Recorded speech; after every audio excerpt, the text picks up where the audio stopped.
Welcome to the Simon Says Music podcast. In this series, we will be talking to unsigned and independent music artists and bands about their musical journey so far. In the podcast, I will be joined by my very good friend, music producer, technician, and everything else, Nathan Scott. Pleasure to be here. Please drop a subscribe on wherever you're listening to this. It helps us out more than you can know, and enjoy.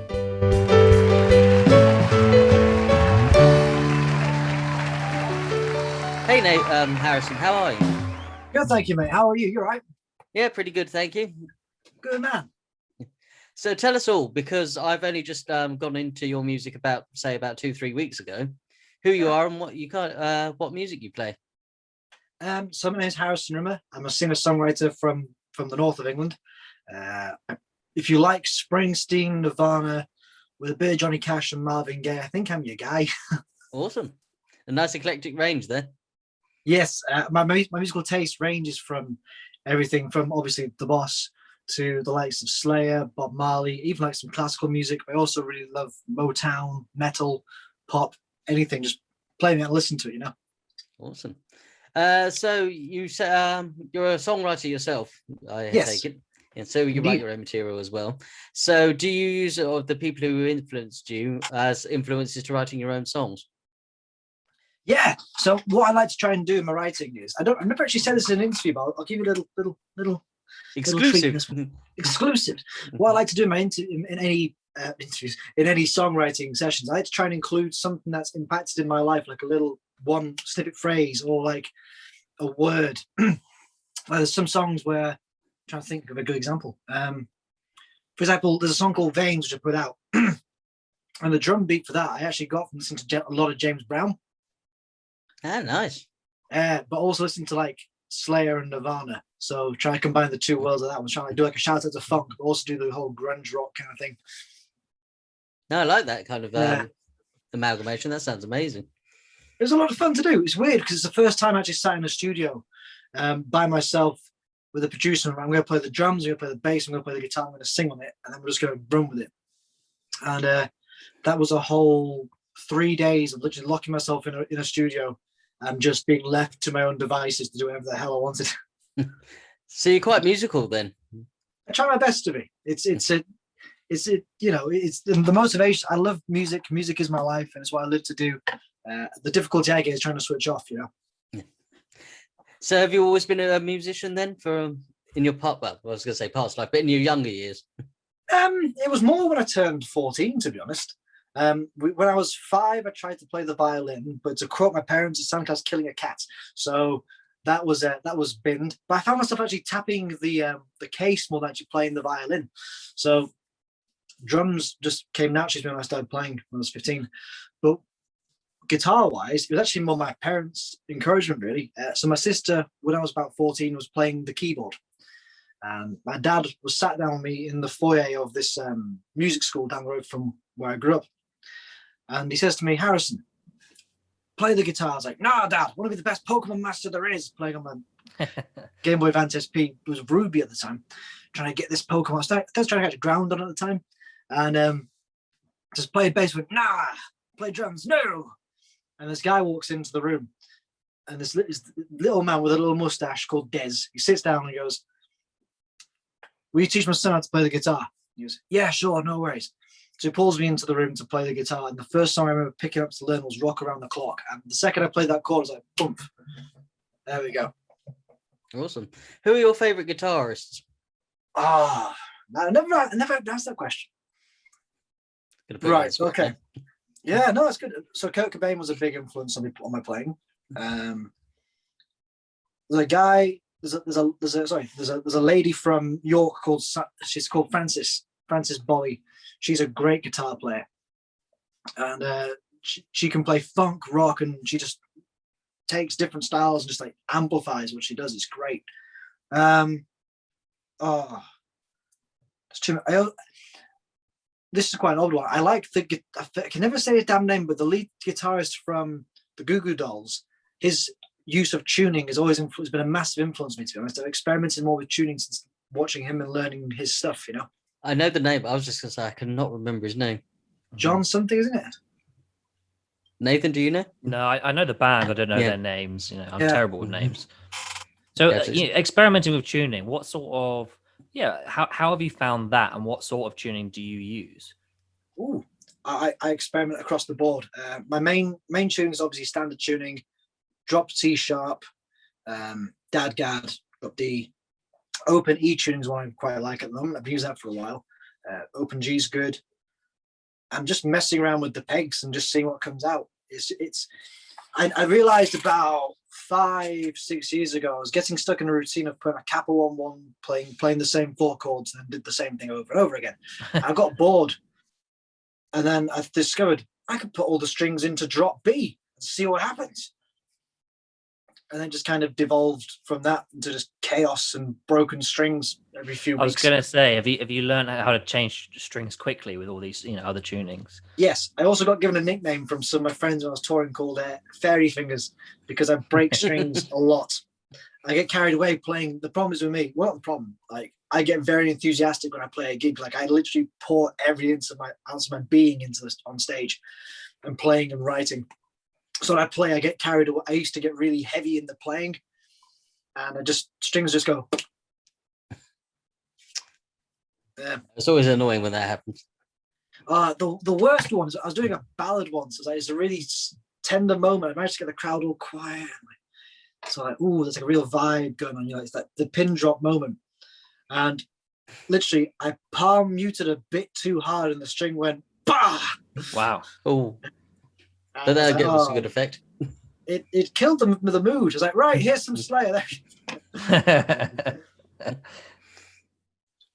Oh, crazy time. So have you released any of your own singles or albums yet? Yeah, so I've been releasing music independently now for 10 years in July, which is crazy. It's been a really interesting experience. I didn't think I'd be doing it independently, to be honest. When I was starting off in 2010, the whole releasing music independently for me just seemed like a whole far-fetched idea.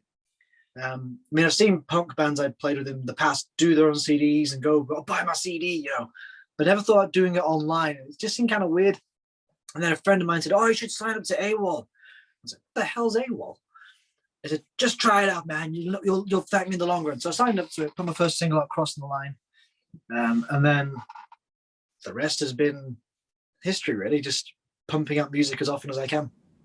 You mentioned that you recently, or a couple of years ago, you said stop recorded everything yourself with the producer. What's your process been? What you've recorded? Did you start doing that with yourself and the producer? Did you start at home?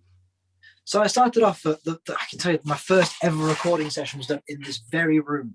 It was me, my guitar teacher, and my mate Rob playing drums, who I still play gigs with to this day after 25 years of friendship.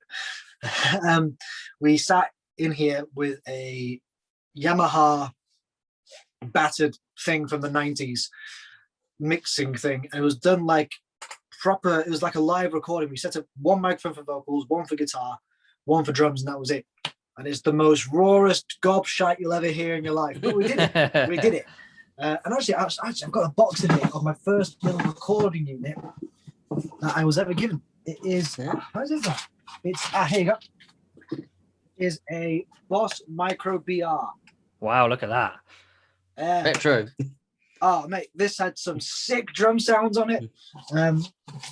But I used that to do my early demos. And then when I got a bit older, I started working with a guy called Pook, who was the guitarist from Me vs. Hero and the frontman to Blanket.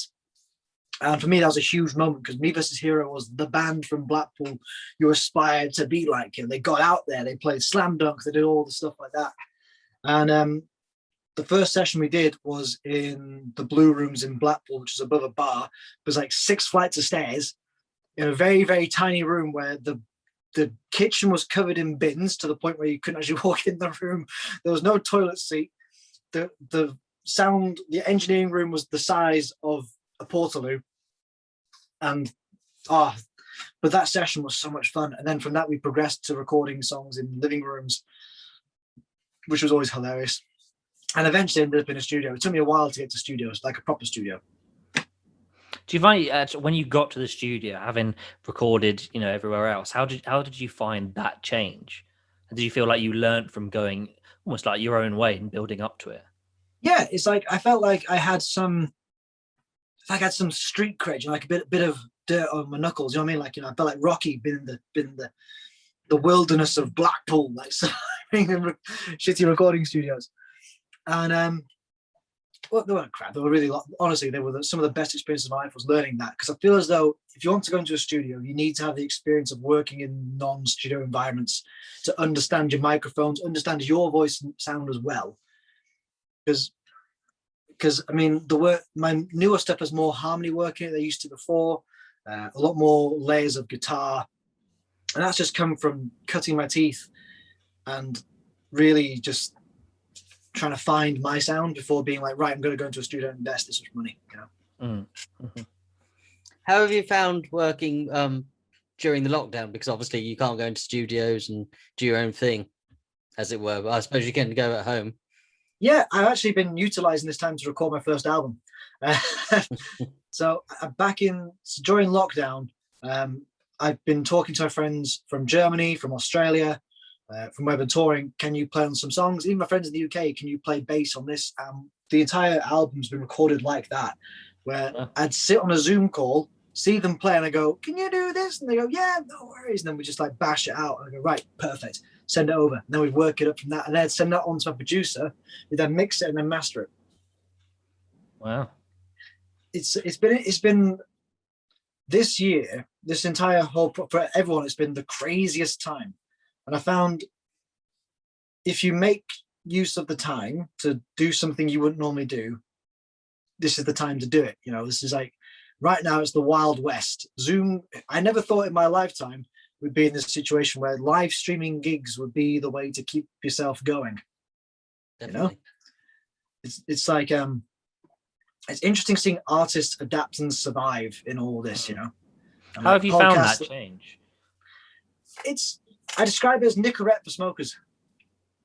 Yeah, it's good, but it's not the same. It's like the first time I did a live stream, it felt kind of like awkward. But once you did the first 30 seconds, it's like, oh, it's like performing to a camera when doing a music video. Yeah. Once you have that approach, like you're engaging with someone who's sat on the toilet, you're perfect. You're fine. Yeah. So you say that you're recording a new album at the moment. Mm-hmm. So what's the theme behind the album? It might be a bit cliche to say this, but it covers everything from wanting to travel and see the world, falling in love, the end of the world, and just trying to enjoy the small moments and not let people get you down. Oh, I like the sound of that. And when are you hoping to release it? There's no official date just yet. I will officially say this.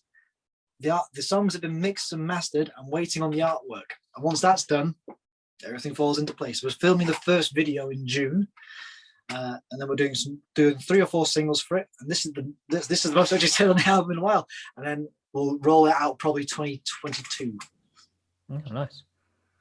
So you're hoping to hopefully get back to gigging then, I suppose, to release the album. Yeah, I've got some stuff booked for later in the year, but I'm being cynically optimistic, to be honest.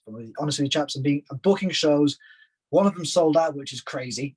But it's like I'm approaching it in a way where it's like, if this show happens, it'll be the best thing in the world. It'd be like, we've all made it. Let's sing it out, But I understand as well, in the time period we're all in, it's understandable why it would be pulled or delayed to a future date, And it's like what's been really apparent is like mental health has really been on my radar more in the last year than it has been previously. In case of some of my friends, some of which I've sadly lost, and in my own mental health as well. Like I was supposed to play a show last week supporting Red Ken from Ferocious Dog, and that gig got pulled because of restrictions, which is understandable, but I naturally got sad, and I did drink a fair bit of rum, and I stupidly thought, let's go for a jog, and I did go for a jog. I was going to say you could have turned that into one of the songs. Yeah. Yeah, there's a song written called Rum about drinking rum and falling in love, so There you go. Perfect. Yeah. So you mentioned earlier that for previous releases, you'd gone in and recorded like everything yourself, your drums, guitars, bass. And with this album coming up, you've done recording with lots of other people. How do you find the difference? Is there one you sort of prefer, or do you like to do a bit of everything, I suppose? So my really early stuff, if we're talking, what's quite cool, I never thought I'd ever say this, in the 10 years of my career, I found the first half was like collaborating with Rob. So Rob would come in, play the drums, and he'd bugger off, and I'd be left to my own devices to really craft the songs. And again, when I had Pook, he'd play the guitar, and I was like, oh my God, my favorite guitar player's playing the guitar. But for me, I loved being able to do the occasional song on my own, but I love collaborating with people, just like seeing their face light up when they get it. You know what I mean? Like the second, like Nathan, you're a drummer. The second you see like a person, you feel that groove lock in, you're feeling it. Yeah. That's the money shot. You know what I mean? Yeah. It's also kind of good to be left to your own devices to reflect and build, you know? So do you find in that case that you're writing little bits of parts where you've got an idea of where you want it to go, but then you're still open for, as soon as someone comes in, giving them letting them play it, but you're trying to direct them in a way? Yeah. It's like, I see what I do. It's like, there's a phrase I've been saying for years, teamwork makes the dream work. And it's like, I play drums and I have an idea of how I'd like the drums to sound, and I play the guitar like I would play drums. Low strings being the toms and the bass and the snare, and the high strings being the cymbals. And once I got that mentality down, literally it all started clicking into place, and I can make it tighter with the band. And a real learning curve, which I'm still learning today, is that we might be a band, but I'm the band leader, if that makes sense. Like, we are a band to the core, but it's a weird one because I treat my band like we're the band. Then I realize my name's on the door, and I have my little like existential crisis about my ego, and it's a really tricky balance. I've been in bands with both scenarios really, where it is pretty much the band is a backing band, and then you are one band, but actually, as you said, it's someone's name on it, but you're all one unit, and it's a really tricky balance. Have you found that as difficult in moments? Oh God, yeah. I'll be completely flat out honest. It's been the toughest balance of my musical journey. Is that I don't want to come across big-headed or egotistical. I don't want people giving the wrong impression of me, because I'm not that at all. I'm actually I overthink all the time. And I do. But at the end of the day, it's like your children you're handing over in your songs if you're just writing them. Yeah. Yeah, it's like, I mean, I come up with the songs, I send it to the guys, and I get feedback on it, which is great. But some songs I'll never show them. I'll just keep them to myself and go record them myself, then release it. I mean, it's just weird. Because I'm playing with guys I love and respect and admire their playing, and it's just having to learn that they're wanting to play with me because they like the songs and they like me as a person, and we get on, And it's just I do worry a lot about coming across big-headed. I know what you mean. Yeah, and I think that's why a good band has good communication behind the scenes, and you seem pretty, we've only just met on the Zoom call, but you seem pretty honest and open, and I'm sure the band love playing for you. But as you said, at the end of the day, they are your songs as such, and there's an added responsibility there, but a pressure on your end as well to you've got more ownership in a way than the other guys do. Yeah, it's like I always make a point of, whenever I play, to always say the people I'm playing with on stage multiple times. I'll share their stuff, just because without them, not just fans, or not just without the team, without all that, it's nothing. It's just me with an acoustic guitar. The second Rob gets on there's that kit, or Dave gets on the cajon, or even on a kit sometimes, or when Ben plays bass, or when Gaz jumps on bass, or whoever plays with us, it's just that's the band for the night. That's the one that's going to take you from down here to up here, and I'm lucky enough to be in front, just screaming my head off with a microphone. Yeah, definitely. And how do you find playing solo and playing with a band? Do you notice a huge difference? Yeah, I noticed a difference in the crowd response, and also in myself playing, and the wider essence of it all. With the band, it's like, it feels like a Springsteen bar gig when we get going. It's like, the video for Glory Days, we're all sat in the bar playing the song. Oh yeah. Oh great, this is my birdie. We're gonna have a Bud Light and cry, but have a good time doing it. It's like that. But the second you get me with an acoustic guitar, it's kind of like, my early stuff was really punk driven. I wanted to be like, loud and bash the acoustic guitar. That I can play punk and acoustic guitar. Look at me. And then I discovered I want to be a bit more nuanced, I guess, a bit more bit more something about me rather than just trying to be Kurt Cobain with an acoustic guitar. Yeah, so do you still play quite a lot solo, and do you still find enjoyment? Because I often find some singer-songwriters, as soon as they've got a band, that's it. They're with the band, and it is a different experience, not just because you've got people around you, you create a different sound. Do you still enjoy the process of playing solo? Yeah, I still do, to be honest. It's the chance where I can really get to know the songs better. And then when I play with the band, not only do I appreciate the songs more, I appreciate them better, Mm-hmm. And it's like, I'll tell you a story. When we sat down, we rehearsed for the first time the new songs for the album. We busted out the songs, and the second the drums hit and the bass came in and the guitar was going, I was like, oh, this is what I have missed. It's that warm blanket of sound. It's like, oh, my friends are here and we're all playing this song together, and it's just, it's beautiful. So you find that to get to where you want to with a band, you have to go out and play it solo, on yourself, almost go on a journey of discovery before you take it to the band. Yeah, I find some of the experiences I've had as a solo artist, I've got 1,000,001 good. I've got a blend of stories, good and bad. And I feel as though in order for me to become a better frontman for the band, I had to go through the turmoil of being a solo acoustic artist playing the bad shows. Mm-hmm. Yeah, I definitely know what you mean there. Yeah. And you mentioned earlier that you something I've not heard before. You play the guitar like you're playing the drums, essentially. And as you can see behind me, I'm well versed in both, so I know what that means. So do you actually, when you're writing, do you think of the drum beat first, like instinctively? It seems to be you are very much drum driven, and even before lyrics, maybe. Yeah, I'll be honest. Lyrics always come last for me. It's rare that I have a lyric first. Because I always find there's only been a couple of cases when lyrics have come first. Like, I'm on fire, I had the lyric first.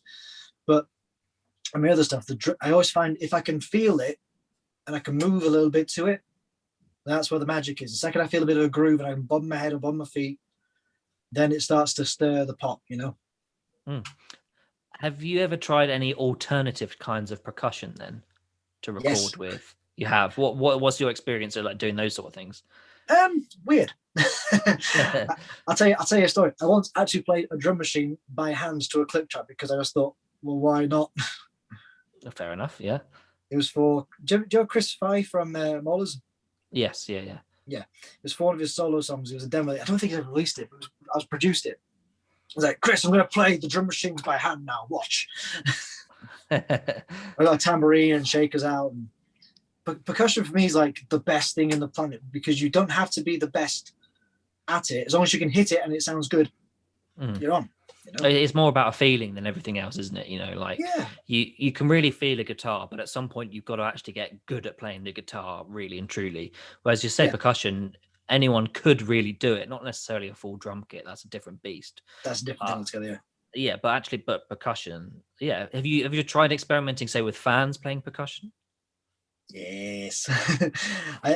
A big part of my thing is I love to get fan involved. I also get crowd participation. It's my favorite thing. It's probably because I'm from near Blackpool. I love it. It's just the best thing in the world. The second you get someone singing along with you, playing the guitar. Yes, I have given people my guitar to play at gigs whilst I'm on stage. I'll tell you a great story about that. There was a show in Bonn where I was playing this pub.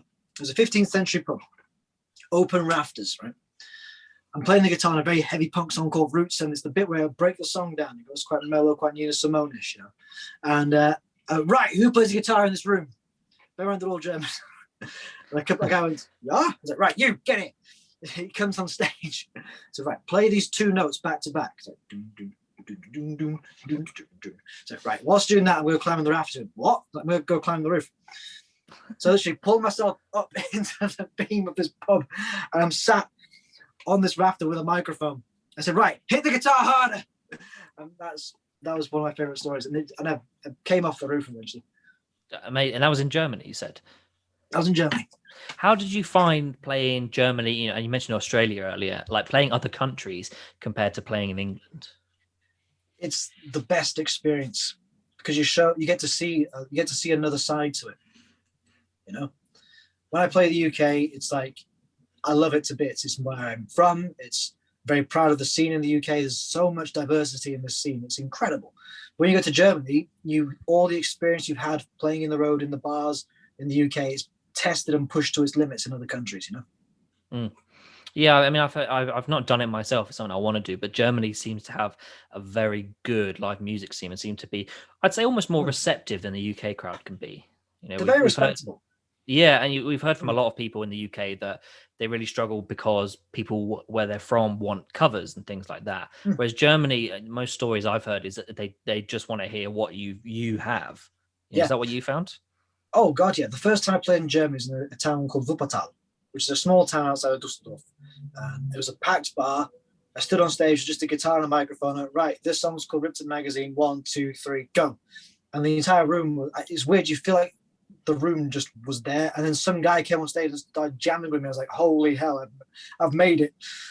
Yeah, that's cool. Yeah. And it does help, actually. Germans, I don't know if many people know this, they start learning English from very young. So most of them are very good at English.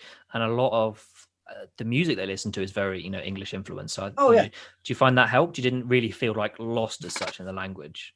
No, not at all. The guy I was touring with is a guy called Rosha David Mose. He sings his song in English. His voice sounds it's like a weird blend of like Eels meets Arctic Monkeys. And his lyrics are way better than like they're so in depth and very intense lyrics, and they're very educated lyrics. I love the guy to bits. Big shout out to Yorsha David Mose, by the way. He's a great writer. Yeah, we'll link him up as well. Yeah, please do, man. You need to come on this podcast because he is just a babe. He's a wonderful human. But what I found was they listen to lyrics more intent than English crowds do. Yes, yeah. I've been pulled upon my lyrics in Germany more than I have in the UK. I think Because they go, what do you mean by that? Go on, Simon. I was going to say most foreign language people, like from Germans, for example, will learn English through songs. Yeah, it's true. But Germany's got some great bands too, to be fair. I mean, like we've got the Totenhosen, Broilers. God, so many great bands. There's even some German rap music if you want to check that out called Fantafir. There's like a song called Dida, and the hook is Dida Dida Dida. I'm gonna have to check that out now. It's something to behold. Certainly sounds it, yeah. Yeah. So going back to the drumming side of things, who would you say is your biggest influence as a drummer? It's a bit cliche to say, but it's Dave Grohl. I was waiting for that answer. I knew you were going to say. I was just going to say Grohl. It's always Grohl. I mean, I've got Probot on vinyl for God's sake. I mean, Probot for me was an education. The second I learned Dave Grohl did that and just got people to chip in, I was like, oh, that's a thing. It's not all just one like a band playing it. Like you can bring people in. What? That's But I mean, Cozy Powell to fair is a big influence. Cozy Powell's a big influence. It's a photograph of my mum back in 1980 something, playing Cozy Powell's drum kit. Oh wow! Yeah, she can't play drums. She can't play drums at all, but she hit the drums. I was going to say that's probably like me keeping everything for sentimental reasons rather than actually playing it. Is there a specific process for when you write your songs? No, not really. I mean, if you want to strip it down to its essence, I say it's just literally me with a guitar and just the moment.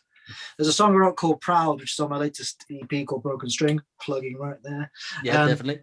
Definitely there. Where I had a day where I came back from traveling and I was questioning not only myself, but the work I've been doing with music and traveling and touring, and like, am I doing right by the people I care about the most, you know? And in that moment, that was a different vibe to what was happening when I wrote Crossing the Line, which is like, I'm 17 years old, I'm writing a song about a girl I like. Okay, let's do that. Yeah.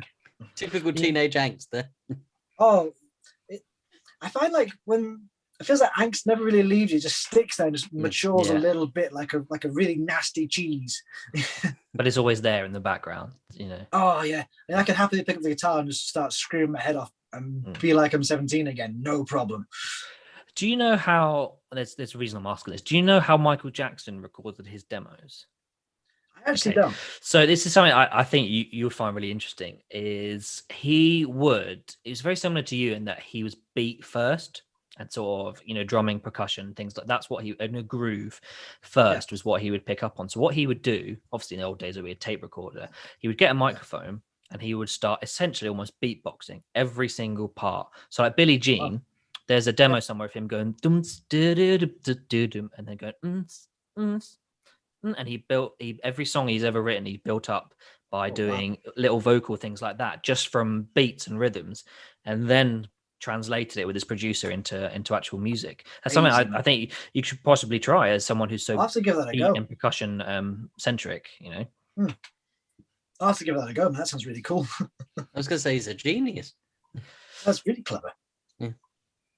Damn. Yeah, I always like to share that one because I think it's so interesting, I've never thought about it. I've always thought about creative ways to do things, and when I heard that, I was like, wow, that's so different, And I thought, as a drummer first, essentially how your heart goes, it's a good way to do things. Oh, definitely. The best advice I've ever given is basically being told your body is a drum kit. Yeah. Essentially, it's a drum kit. My wife tells me off because I'm always going around the house just tapping myself into a rhythm. She's like, stop doing that. But I got feelings to express, man. I listened to Mastodon twice. I'm sorry. So whereabouts can we find you online? Just pop me into Google and I'll come up all over the place. I'm on Spotify, iTunes, Google Music. Is that a thing still? Deezer. Yeah, YouTube. God, I'm all over the place. Just pop me into Google and I'll come up somewhere. Is that all under Harrison Rimmer? Yes, it's all my name. Awesome. Just think of Harrison Ford and that guy from Red Dwarf, and you got me. I was gonna say I'm too young for that. No, I'm not. Yeah, come on now, man. Yeah. I once sort of copied my EPC to Craig Charles. Oh wow. Yeah, his face dropped when he saw my last name. Yeah. He's like, for the love of God. I was like, sorry, man, that's my actual name. Yeah. Simon, do you want to take us home then? I will. Well, it's been brilliant talking to you, Harrison. Absolute pleasure, my friends. Absolute pleasure. Thank you for having me on this podcast, man. It's really cool. I actually talk about stuff I didn't think I'd actually talk about, and now I'm worried I might have upset some people. Yeah. No, we won't let anyone know. Yeah, I'm sure they'll all love it. Thanks everyone for listening. Yeah, thank you. Thank you for tuning in.